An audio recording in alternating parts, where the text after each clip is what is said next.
Hey guys, welcome back to my channel. Today I'm going to show you how you can play with possession game as your team play style, and you can get 200 eFootball points in eFootball 2024. So before we start, I made this video is for beginner new into this game, still confusing how you can challenge the event, how you can complete the mission so you can get ton of reward from this game. So let's get started by tap the game plan first and tap the manager picture here and tap the team play style.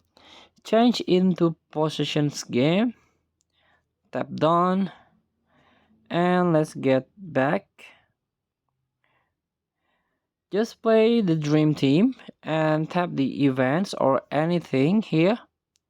Maybe you want to play football league, play with your friends or online quick match. And for example, tap the events, tap the Italian club tour event here.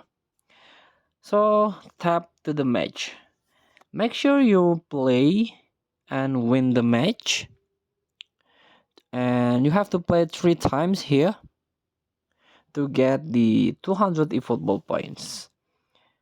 After that, just go to the home page, tap the missions, tap the objectives here, tap the career objectives, and try to search the play with possessions game as a team play style.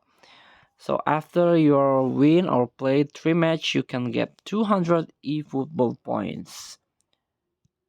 So thank you for watching. Don't forget to comment, like, and subscribe. And so click thanks button below. Enjoy the game.